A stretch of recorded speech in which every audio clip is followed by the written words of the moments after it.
Everybody's recording? Yep. Oh, yes. Oh, no. Oh, that's really peaky. Same. I gotta calm down here. Trying to bring that energy that is so well deserved. I'm going to set that recording volume to a solid 69. Oh, yeah. Oh, yeah. Wait, now is Ken leaving? Yes. Get back here. No, I was just turning on the backlight so I wouldn't be sitting in the dark room brooding over how amazing this movie is and I'll never measure up to it.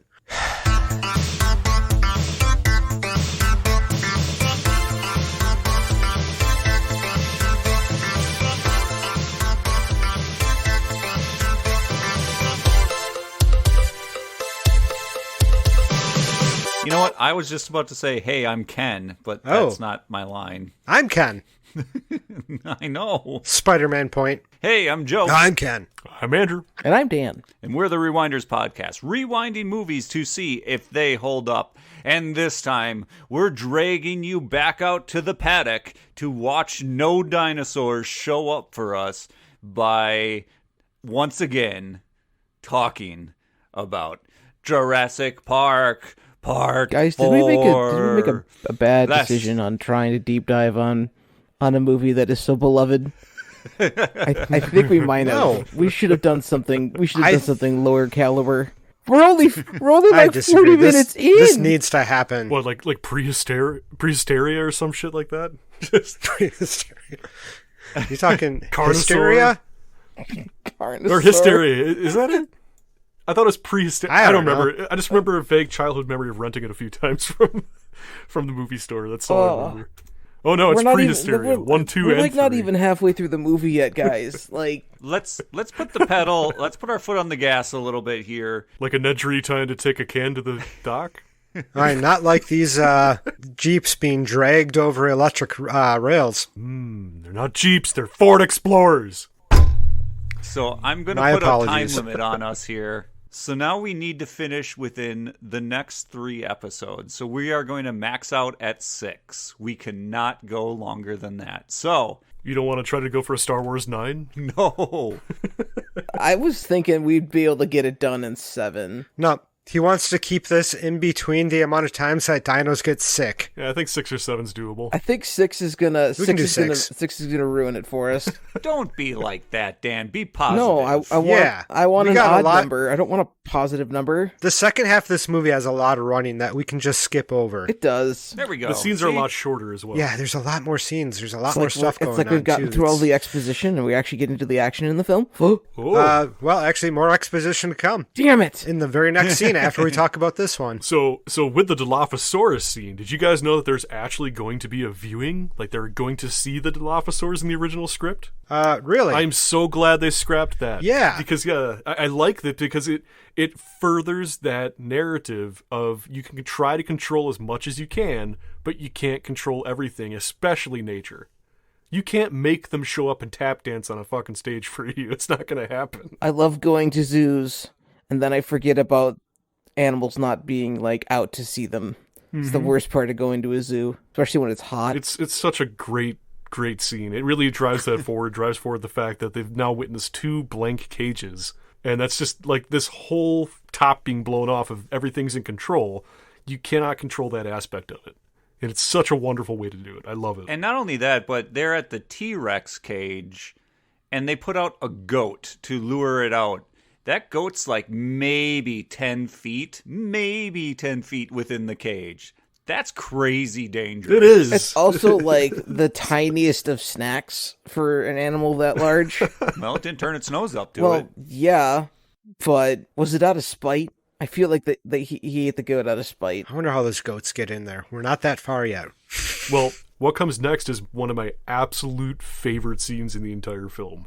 And that is... It's a scene I want to talk about. Jeff Goldblum and Laura Dern. Oh, no. Oh. I'm talking about the chaos effect. Theory. Malcolm trying to explain to Sattler Stop what being the a theory playboy, actually Malcolm. It's so unbecoming. Oh, it's so good. You guys skipped over our forte of the IT scene, and probably the first time that Nedry brings up his financial troubles, and the classic, do you think anyone else could network 8 connection machines and troubleshoot 2 million lines of code? I got curious about this part, And I was like, what the hell is a connection machine?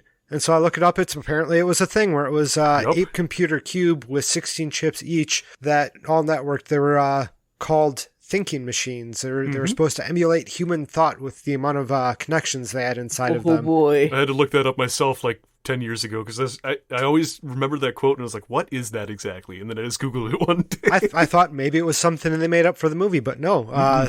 They went bankrupt in 93 or 94. So it almost felt like they put it in this movie so people would be like, oh yeah, we need some of those. Yeah, I mean, with the control center in mind, I can't remember the exact amount of money, but it was something absolutely ludicrous. But yeah, they had a crap ton of insanely expensive gear on loan from all these companies like IBM and Apple and everything. So it was like a showcase of the best tech at the time, sitting in a room for a movie, and it was pretty damn cool. For me personally, I've always wondered what those racks in the back are with the red blinking lights. That always looked really cool. I love that. But yeah, it's just, I wish I could have spent more time in the control center seeing all the different tech that they had in there. They should set up a Jurassic Park, the original series, theme park that you could walk through the whole visitor center. It would be a dream. And experience the first day of the dinosaurs. I was extremely upset. That would actually be really cool. I was extremely upset with the, there's the Telltale game, which I was really pumped about because that's always been one of my dreams is going back to the control center, but they never do. And then there was Camp Cretaceous, and they teased in season 3 the visitor center. It's like, oh my god, I can't wait. And what'd they do? They just kind of stayed around the front rotunda, and then it fell apart. And it's the same thing with Jurassic World.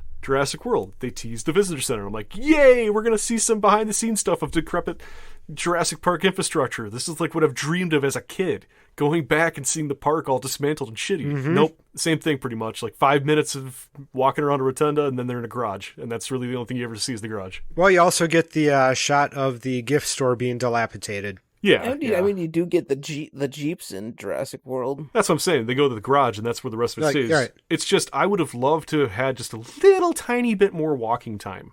Walk through the restaurant. I don't know. Walk through the control room. Just anything. It just feels like such a lost opportunity to visit that insanely popular set, to just go in the rotunda and call it quits. I hated that.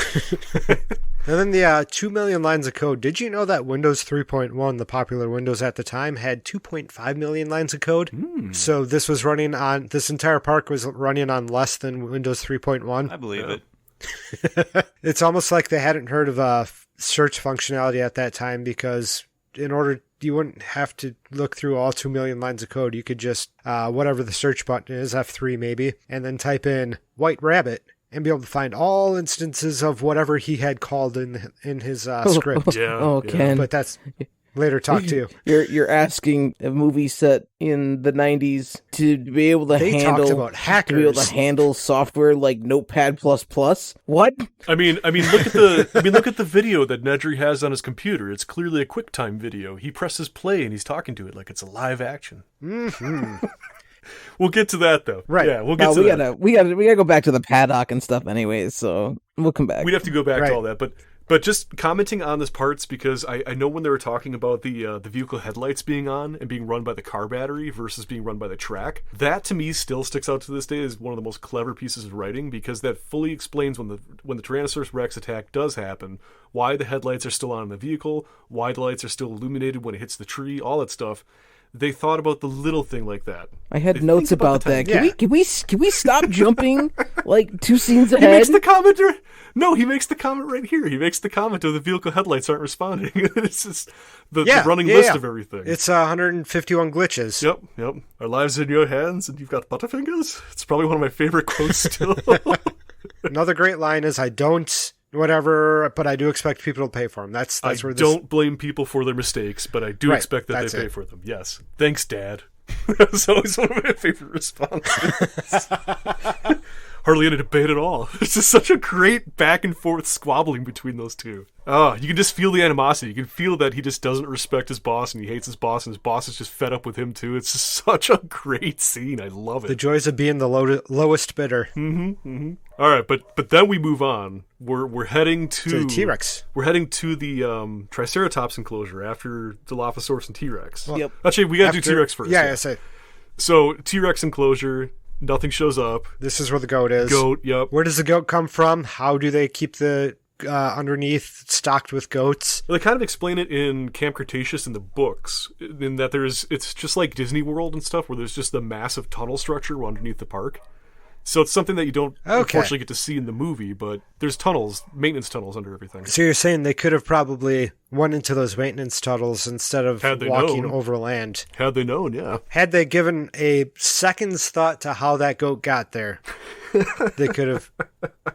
Yeah. Stop pointing out the plot holes in this movie, Ken. This movie's a masterpiece. I mean, I have another... You leave it alone. I still thoroughly enjoy that Tyrannosaurus Rex paddock. Oh my god, the practical effects in that gigantic scene. Holy butts. It's such a gigantic ass scene. And yeah, it was a huge undertaking for the team. It was the biggest fence they built. It was just this gigantic structure, poured concrete and everything. And Steven wanted the wires for the fence to look like they were taut. So they had to go through hell trying to make them perfectly straight and not sag at all. And it just looks so commanding. That's why you had the like mesh. It was not really mesh, but the vertical wires. Oh yeah, like the hexagon. Yep. Yeah, the hexagonal pattern. Like, it's so cool, everything that goes into this stuff. If you look at the T-Rex paddock at the first time when they go past it, the vertical and hexagonal connecting wires aren't on the fence. Did they digitally remove them, or did they just not have them? They just weren't on the fence at that time, at the point where they filmed. Yeah, okay. I think the only fence that I recall seeing those on is the perimeter fence for the visitor center. And the T-Rex fence. It's there.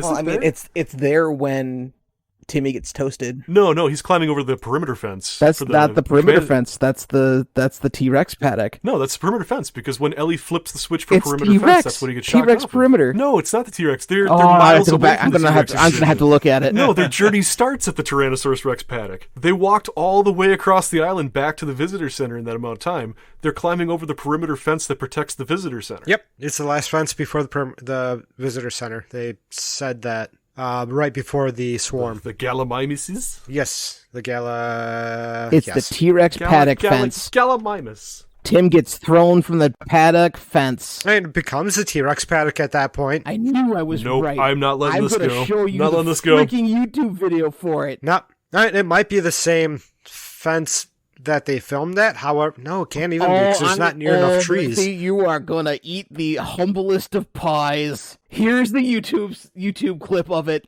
Oh man, I'm peeking real bad. Ooh, turn that down a little bit. Oh, because she was just flipping the perimeter fence when you got zapped. It's T-Rex paddock. No, no, she flipped the T-Rex, they went back to him, he's still on the fence. This is a random YouTube video just titled Jurassic Tim Gets Electrocuted from the T-Rex Paddock. In the movie, if you watch it, Ellie's flipping down. T-Rex paddock is one of the first switches she flips. No, it's not. And actually, I'm gonna go grab the toy. I'm gonna go grab the toy. Watch the video. Or you know what? We'll just have to wait till we get to that point. All right, John Arnold, show me your secrets. I've got the Mattel John Arnold missing scene Velociraptor attack set here. Bam! Bam! I just watched the second to the last switch is the Tyrannosaurus Rex paddock. The very last switch is perimeter fence. Oh, right. Yep. And in this clip, if you watch the video, she flips the T-Rex. No, she flips the switch. He's still holding on to the fence, so he would have already been shocked. Right. So the next one down was the perimeter. So him getting shocked was on the T-Rex paddock to imply that she flipped the next switch underneath the T-Rex paddock. Which is the one underneath that. They don't cut the back perimeter to her fence. Flipping the next switch. Is the perimeter fence. The one that she flips the T-Rex paddock. It cuts to Tim holding it. It cuts back to her. She moves down to the T-Rex paddock, and then it cuts back to Tim, and Tim gets electrocuted. Tim is on the T-Rex paddock. No, you are wrong. In the video, it says which perimeter is the fence one below. when he gets shot. I'm pulling it up right now. Right. I'm pulling it up right now. Here we go to that scene. He's holding onto the fence while she flips the switch for the T-Rex. Gallimimus. Right. Here's the switch. Yes, if you, when you're watching. All right, I got it up right now. I got it right now. Timmy's on the fence. Uh-huh. Count of 3. She flips the switches, Velociraptor. Uh-huh. T-Rex. She flips the switch, T-Rex paddock, and he's still holding on the fence. Yep. Then she flips perimeter fence, and he gets shocked off. Perimeter fence! T-Rex paddock. It's implied. No, it shows T-Rex paddock. The next one is perimeter fence, and it's implied that she went down and flipped the perimeter fence.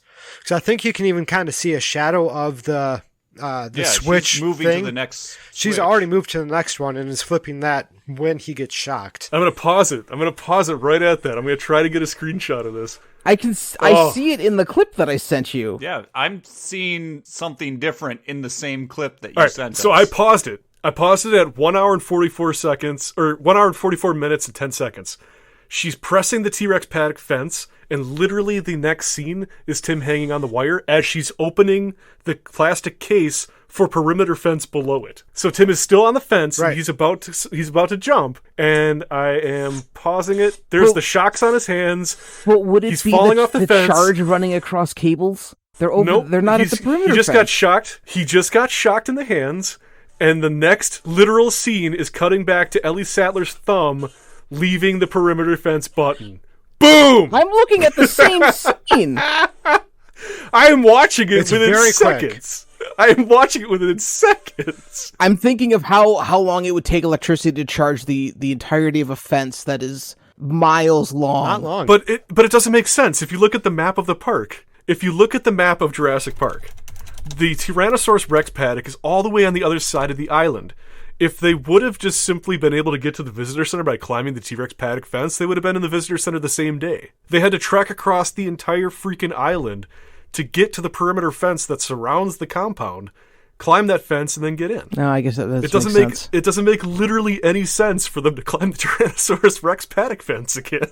Especially since there's a hole in it. I mean, you'd have to climb a 50-foot drop, but we're not even there yet. I totally derailed this entire conversation. I am sorry, gentlemen. I'm glad I had fun. I had a lot of fun. It was worth it. Yeah, I'm throwing a picture of the map in here. I know the map kind of varies between prop and prop, but that's the general layout. And the Tyrannosaurus Rex paddock is on the east, or the west side. The east side of the island. And the visitor center is on the north side. The west. And the visitor center is in the northwest-ish. So, yeah. Neato. Okay. Now, back to your scene about chaos. Yes! Oh, it all comes circular. Oh, it all comes back.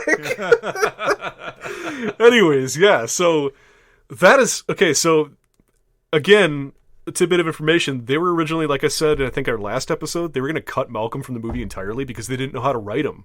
They didn't know how to bring him into the movie because his character was just so dry in the books. Yeah, he wasn't a playboy. Malcolm was like the king of nerds. Exactly. It's like it's just like you have this mathematician, math. and it's like how do you make people actually relate to that? So the thing that happened is Steven actually said to Goldblum that they're thinking about cutting Ian's character and mixing it with Grant. And Goldblum said, "I hope you don't do that." And he came in and did a test. And literally the way that Jeff Goldblum is shaped the entire character of Ian Malcolm. The way that he talks, the way he enunciates things, the way that he carries himself, immediately the scriptwriter at the time was able to just completely throw everything out he was thinking and start writing Ian Malcolm as Jeff Goldblum. And that's the whole reason why it started taking shape, because Jeff Goldblum being the way he is. So... this scene is a huge impact from that because this would have just been gone. So here he is explaining to Ellie Sattler the chaos effect, the chaos theory, and just trying to explain how it pertains to, the smallest changes in life, changing something drastic. And the whole water droplet scene is just so, it's beautiful. It's Malcolm, like you said, he's a massive nerd. He's a massive mathematician, chaotician. But he's also a smarmy guy at his core, which is also relevant in the scene later on with Grant, but we'll get to that one. It's just... So you're talking about he's got so many great one-liners. The line that Ellie sends or finishes, God creates man. I'm talking... Man creates dinosaurs. Dinosaurs eat man. Women inherit the earth. Yes. I love that line. It's not an iconic line, but it's one of the lines that gives you a real reason to like Ellie. Oh, it's on shirts and everything, man. It's a very iconic line. That is one of the best freaking lines that she says. It's amazing. It's iconic. It's also a really hard setup to the entire line, so it's probably the reason why people quote it. It's a lot of setup wordy. to it. I've seen at least the last half of it. I've seen at least dinosaur eats man and women inherits the earth as things on shirts and cups and stuff. But yeah, it's It's a great scene. It's a wonderful scene. It really shows Ian Malcolm. It really shows Grant, too, with just how focused he is on the Triceratops, that he doesn't even see or care about this happening next to him. Because it just shows how focused he is and how much excitement he has to experience the things at the park. And to be honest, that's the first dinosaur they're seeing outside of the Brachiosaurus. It's a little confusing to me, though, that they pick this subject that is kind of simple on the surface for Ellie, the one who's good at every goddamn thing on the earth, to be stupid about. She's just a paleobotanist. What do you mean? She's not a Mary Sue in any shape or form. Is she stupid about it? Or is she just playing along because she knows that Malcolm's a playboy? Either way. She's a botanist, and then all of a sudden takes control from the veterinarians to figure out what is wrong with this here Triceratops. She tends to have expertise outside of botany, in my opinion. I don't know, man. It's going to be hard to get me on that train, because when I picture somebody having too much ability to do anything, my first thought's Rey from Star Wars. It's a character written for girls that is a Mary Sue through and through. Okay, we're not going superheroes here, though. We're talking about real-life things. But she's not a superhero, and neither is Ellie. Ellie knows how to shine a flashlight into an animal's eye to see if it contracts. Sure. And microvescules or some shit like that. But she's a paleobotanist. She's asking the questions to the veterinarian about what the Triceratops is eating, because she knows how those different plants impact an animal that ingests them. That's why she's shining the flashlight in the eye. That's why she's checking the microvesicles, because she's looking for hints of them eating something that's poisonous. She's a paleobotanist. That went way too quickly along with the entirety of this. People showing up around a dinosaur. I do feel sad. He was one of the producers or something, but I love Jerry Harding in this movie, even though you get to only see him for like a minute. Tops. The real talk, though, did they ever explain why the Triceratops got sick? It's implied. It's implied that they go back to that conversation about picking plants just because they look good and not really truly understanding them. It's just another piece of fuel adding to the fire, that they just picked shit, put it in a park that looked nice, and didn't really think about the detrimental effects that it would cause. They're only caring about the showmanship. But why every 6 weeks? It's a good question. They don't go into it too much. I mean, they give you a little bit to nibble on, but they don't force feed you the answer. It's one of those mysteries that's there. I don't think it's even explained in the book. Right. Yeah. And it is, I guess, overarching. They don't know what they have here. Yeah. And they're ready to open. Exactly. They're trying so desperately to open. Like, they have merch, and they don't even know what's going on with this Triceratops. Like, that's really almost, I feel, what they're trying to do here is, like, look at what you have. You have this sick Triceratops. It's sick every 6 weeks, but you don't know why. You have plants here that could be causing it. You don't think the animals are eating it. It's another one of those, you don't know what you have here. What are you doing? So you don't know. That's exactly it. And with Malcolm's comment when they're in the boardroom scene and just moving on with the rest of the movie, that's really, really hammering it over the head. And that's what the book at its core was about. And that's what Crichton was trying to get over, is just, yeah, it's cool that, you have this power to do this thing, but nobody stops and thinks about the consequences. They just want to do it. And that's really what this is all about. And in the book, it was actually a Stegosaurus, I believe, instead of a Triceratops that was sick. Yeah, I think it was a Stegosaurus. Yeah, but the book goes into it a little bit more, and it says basically, so kind of like animals today, like cows and whatnot, they do ingest some rocks when they eat stuff just to mash up the food that's in their stomach, right? Because of lack of acid to break it down. But essentially, they eat small stones to help crush the food. And in the book, from what I remember, it implied or insinuated that the Stegosaurus was eating rocks that were too close to the West Indian lilac, which is why they bring up West Indian lilac in the movie as a carryover from the book. But they don't beat you over the head and say that is specifically what's causing it. But that's another thing, like you said, where it's like, here's this park. They've spared no expense. They've thrown money into everything possible for entertainment purposes. But they, at the core, don't know what the hell they even have. They don't know why their dinosaurs are getting sick, because they're not taking the time to actually understand their environment, their enclosure, what they eat, how they eat, why they eat, things like that. It's just this crazy environment where all they care about is, we have this really exciting thing and we can't wait to show people. Screw everything else. We just can't wait to get to the next part where people can see it. That's what I love about it. I absolutely love that. I'll toss in the fact that he's been developing this park for so long now, and money's just shoveling money in. He needs to start earning money. Yeah. Otherwise, the investors will be pissed and everyone else. Yeah. Right. So, I mean, when you look at it from a capitalism point of view, that's money saying, okay, yes, we know we are not ready, but damn, we need to start seeing some income. Yep. So yeah, maybe there was some pressure from the investors, but he was adamant during that dinner that they weren't gonna. This was a park for everyone. They weren't going to be charging $2,000, $10,000 a day. So yes, he wants it open for money, but also he really just wants to show off, I feel, this cool new thing he has. Yeah, exactly. He's so excited to show them something that nobody's seen before. He wants to be able to throw it out there, watch people's reactions. He's just obsessed with getting to that high. He doesn't care about anything else that's in the way. And speaking from a disconnected view of the movie, so that's within universe, the lilac berries and everything else. But in terms of the actual filming, though, it was apparently going to be a scene and it got cut. So it's going to go further into it. But I love the way that a lot of stuff in this movie turned out because of either, budget constraints or because things got destroyed by the hurricane that came through, because it actually lends to the film so much more. You don't have Dilophosaurus being spotted, and it's just another piece adding to the whole mystery of why aren't dinosaurs around? Oh, because we don't know how to actually do anything with them because we don't know what we have. You have this Triceratops thing where it's very heavily implied that the Triceratops is eating West Indian lilac. They don't know why, but there's a scene where she has the poop on her hand. There's, the rocks and stuff like that around.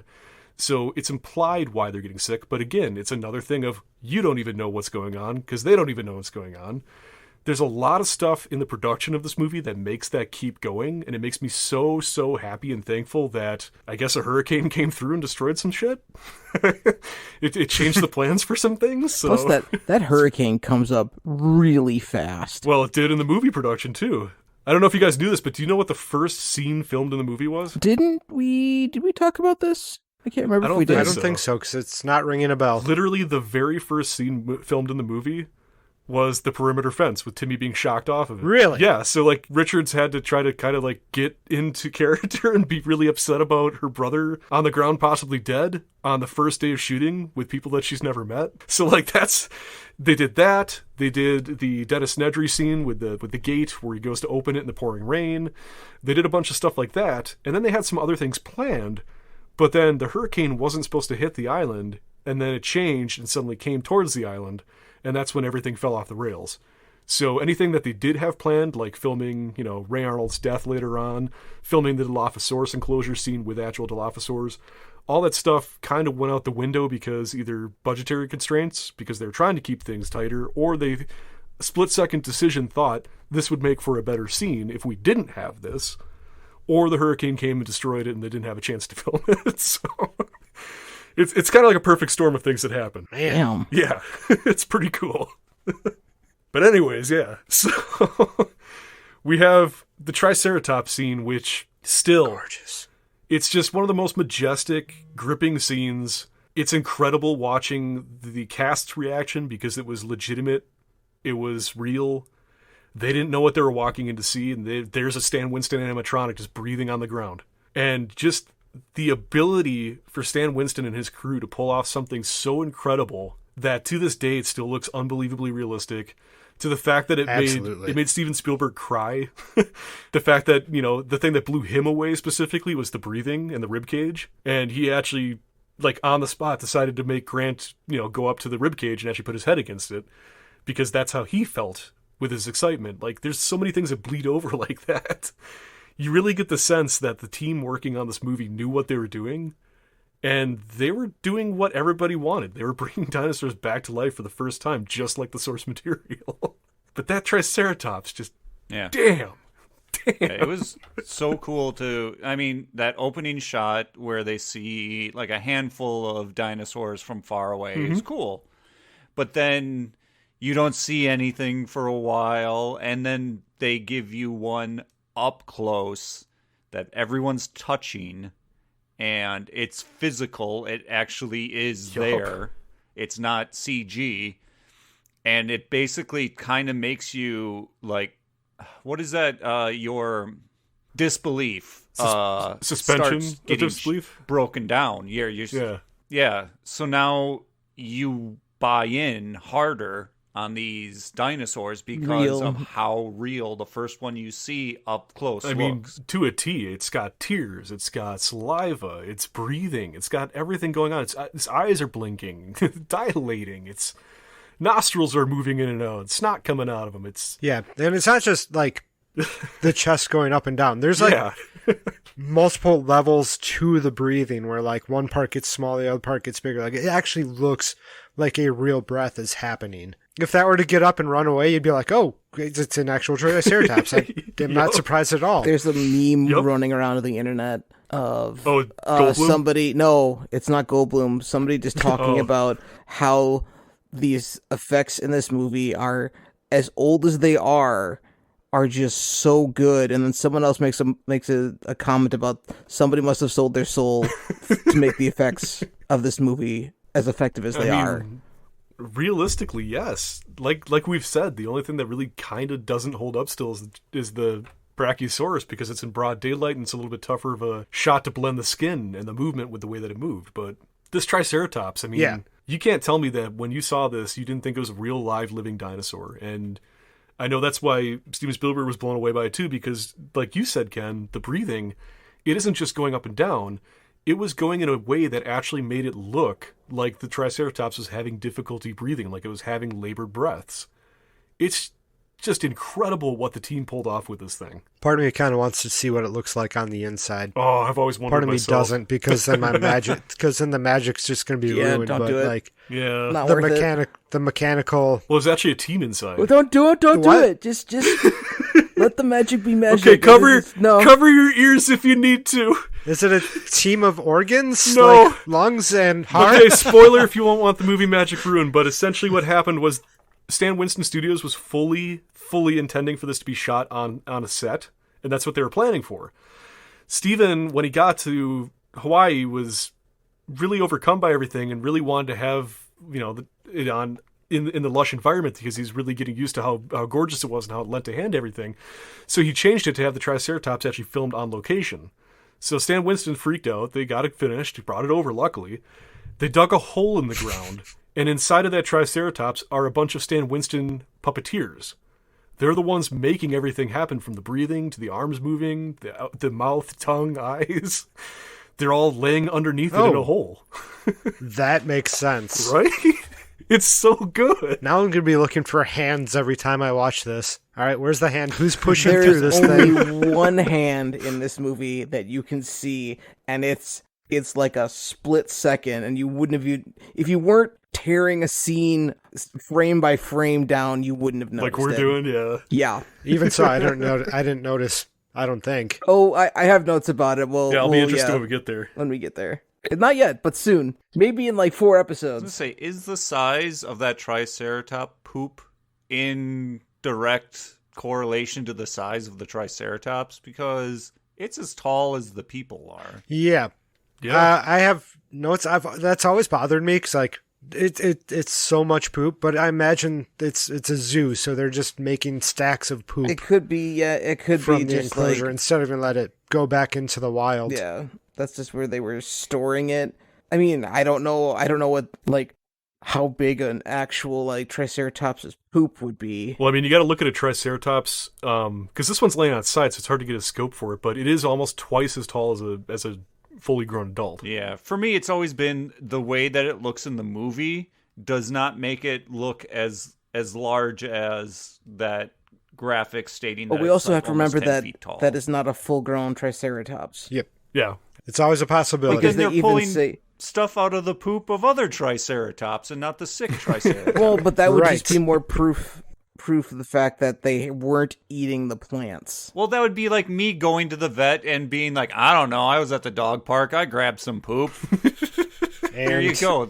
Make sure my dog is not sick. Since we're talking about What? it, did you notice that she pulls the glove off her hand and then grabs the glove with her ungloved Oh, hand? Yes, God, it because it bothers shows me so it much. shows how tenacious she is. She is not a damsel in distress. She is a fucking trooper, and she is just a human being like everyone. No, but we're gonna break. Such a good we're character. gonna break PPE because of that. Come on, She's such a good. She's in the field and doesn't give a shit because she's just a scientist give a at shit heart. because She's she's around curious. Yeah. I didn't notice for years, and then this time around, I saw that, and then I heard Malcolm say, "Make sure to wash your hands before you eat anything." And for years, I just thought he was being weird because she's wearing gloves. What does he care? Nope, Nope. He had a quip. He had to come up with a quip to say to he her. noticed. I wonder if that's in the script or if that's just him That's yelling Goldblum that because he being noticed Goldblum. she grabbed it like that. Right. Can you imagine this movie? Just take a step back. Can you imagine this movie without Malcolm? Can you imagine it without his quips, without I his don't jokes throughout think the whole it thing? would be the same movie. I don't think it would be want to. dry. Yeah, it would be. I mean, there's so many quotable Malcolm quotes in this movie. It's just he created a cult basically based off his character. Like, he's required Like the to character would. make Alan and Ellie be like, you know what? He's right. We really don't know what we have here. So it's his charisma, his jumping out and saying, you shouldn't be doing this. You don't know what you have, to make everyone else except for the lawyer, who's obviously also an accountant who wants to make money. Yeah, Ian's there to kind of drive the entire, be the leader of the anti-Hammond League, if you will. Anti-Hammond League. Sounds like a great 80s band. So sidebar on the costuming in this movie. I just read this recently, but did you guys know that there was no costume designer for the film just because they wore normal clothing? Really? I mean, why bother? Why bother? Yeah, right? And one of my favorite things, I read this, there was a book that came out at the end of last year. It's the official, whatever it is, Jurassic Park, the entire official history of the first 3 movies. And I know a lot about the movies, but I didn't know this. The people put in charge of picking out Gennaro's wardrobe, they were trying to come up with something, and they're just like, they came up with the fact that he's got, shorts, a 3-piece suit top, long sleeve shirt, and tie. And it was just impractical, but then they realized, and they pitched it to Steven, that it just comes off as it's showing how out of his element he is, and how he just probably grabbed that crap at an airport before heading over to the island. And he loved it, so he kept it in. And it's the same thing with Malcolm. Malcolm's got his long leather jacket, impractical as hell. He's all dressed in black out in the middle of this jungle, but it lends to his character being this rock star persona type. These characters brought so much with just even something small like that. And Ellie's costume choicing and everything else, it's just perfect. Absolutely perfect. But yeah, we get to that thunder roll after the poop. Gennaro looks a little scared in his shorts and his long sleeve shirt. And yeah. We did go over one of my favorite quotes from Muldoon, though. I told you how many times we need locking mechanisms on the vehicle doors. Again. That's like the, 20th, earmarked piece of dialogue since the movie began of we don't have what we need. It's like, who'd have expected guys to get out of the car? Yeah. I'm glad you said that, because we're going to be going back to the T-Rex paddock real soon here, and I need to talk about that. And that's just it. You can plan for everything, but you're not going to be able to plan for everything. It's just not possible. So we'll get into the illusion aspect of all that later on. But yeah, it's a great scene, great comments, and yeah, we are on to the T-Rex paddock. Not quite. There's that little bit, we're on to little bit of time back in the command center, with control Nedry. center with Nedry and Arnold and all them. Mostly because I have another iconic line note. So, yeah, is this the part where Nedry says he's going to go get him something salty? Yeah, because he had something sweet, so he wants to get something salty, even it out. I mean, that's a pretty good, It's in character. pretty good reason to want to It's go good to the logic. vending machine. I've been there. Yup. Yeah. I've been there. Oh man.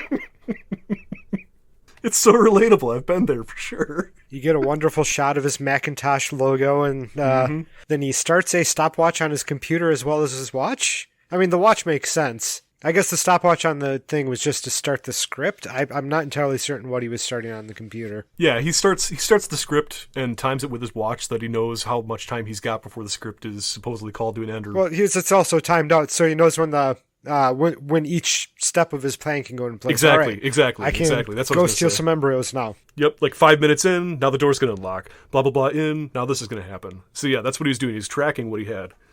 Because Wi-Fi was not a thing in 1993. Nope. Or was it? Correct. When was the first Wi-Fi thing? Yeah, let's find out. Never. There's no Wi-Fi. Only Zool. 97. So not till Jurassic Park, The Lost World-ish time. And even then. September 21st, 1997. So when Wi-Fi was introduced to personal computers, gaming consoles, smart devices, televisions, printers, smartphones, and security cameras. So yeah, we get the treat of Nedry pulling off his espionage now. Hands down, one of my favorite songs off the entire album. John Williams, Nedry Steals the Embryos. I play this a lot on my headphones, like when I'm going through doors where I have to push them open with force. And like if I'm going in after hours, I work in IT, so if I go in after hours and I have to go through like gated sections and whatnot, I'll usually have this in as I burst through gates. And it just makes me feel so good. But yeah, he's going through. He's taking the stuff. Very, very funny scene in the cold storage room where they misspelled a certain dinosaur's name. Stegosaurus, I believe? Yep, Stegosaurus instead of Stegosaurus. It's a nice little catch. But yeah, it's a catch that wasn't intentional, or did somebody mess up? Exactly. Is it an Easter It egg? would be very fun if it was on purpose. Right? But this scene's done two things for me throughout my whole childhood and my adulthood. Is A, I feel like Nedry every time I'm pushing doors open or gates open and trying to make it through something quick. Or anytime literally anything slides into something where there's more than one, I'm instantly brought back to thinking about the dinosaur embryos going into the Barbasol can. I'm putting batteries into something where I have to slide them in one by one, Barbasol can. I'm doing this or that, putting things into things every time. Could we just talk about how that whole the contraption that they cram into that Barbasol can to hold, like, that is so over-designed, so well over-designed. It is. And in the book, it was just a Gillette can. They didn't really go further into detail with it, but yep. They took it. I can't remember who it was, but they saw a Barbasol can while they're out shopping and remembered the colors from their childhood and brought it back and it's like, we're going to use this. And next thing you know, they threw all this crap inside of that can, and it's so well done. It's like the Holy Grail prop that never existed, and I had one pre-ordered from Chronicle Collectibles, but they went out of business during the pandemic, so... Oh, no. Yeah. Luckily, I got it canceled and my money back, but it'll never be. Really sad about that one. You're just going to have to get a Barbasol can and I've thought about it. People have done that. It's just, this would have been machined for the first time, so it wouldn't have been flimsy. It would have been so nice to have. But between this and the night vision goggles, like, those are the two things that every fan truly, truly wants from this movie that you just can't get. And I would have said even the dishes, like we were talking about before in the boardroom scene, but they finally made those. But yeah, Nedry stealing the embryos. He heads off in his Jeep and gets to the gate. That awesome shot of him just overpassing the security and going through. I did have a question. So Nedry's got all these lockdowns happening. Yes. Why is Arnold able to see the fence status if the entire system is locked down by Nedry? Because I don't think... I think it might be a plot hole. I don't think he locked everything down, and I think it was sequenced like Ken was saying. So individual aspects of the park were going down one piece at a time, which is why... And he told them that things were going to go down. Yeah. And so it was a calculated risk that he's like, all right, well, I'll just start throwing off things that went down. They can see that it went down. They'll see it comes back up. So they'll be okay with what happens here. Exactly, because at least they'll get by me some time to get the hell out of here. Exactly. Think about it from an espionage standpoint. If you have everything go down at once, it's very obvious something's going on, and the guy's not in the room. Where the hell is he? Versus this, it's more so like glitches. It's more like rolling glitches going through the system. The thought's already been embedded that the vehicles aren't responding the way they should.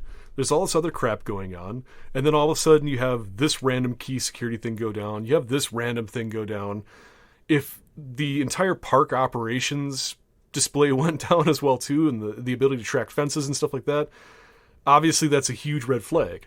It looked more like it was a bug or a software glitch that was happening, and it's just like, find Nedry, get him in here to fix this shit, versus where is Nedry and what is he doing to my park?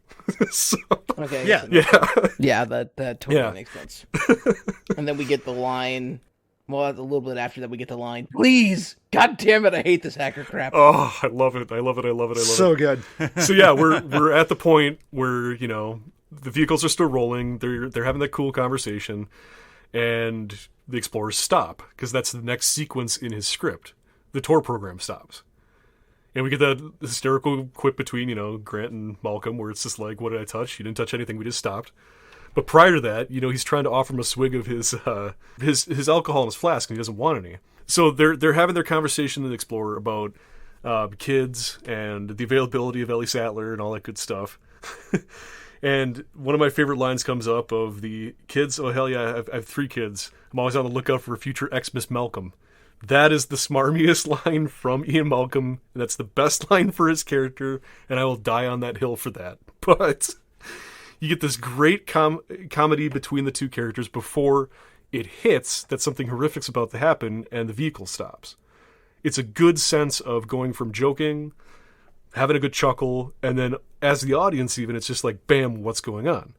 They don't know what's going on. We don't know what's going to happen next. They're just in the dark and we're in the dark. I love that. Love that. But we know what's going to happen next because we rewound Jurassic Park. This was part 4, so please write, review, rate, comment, subscribe, all that stuff, and come back next time because in 2 weeks, once again, we will be talking Jurassic Park. Woohoo. Part 3. 5. I'm sorry, guys. I didn't think it was going to be this long. It's going to be fine. We're getting there. So come back in 2 weeks when we rewind again. Shutting down the episode just as everything else is shutting down. How exciting.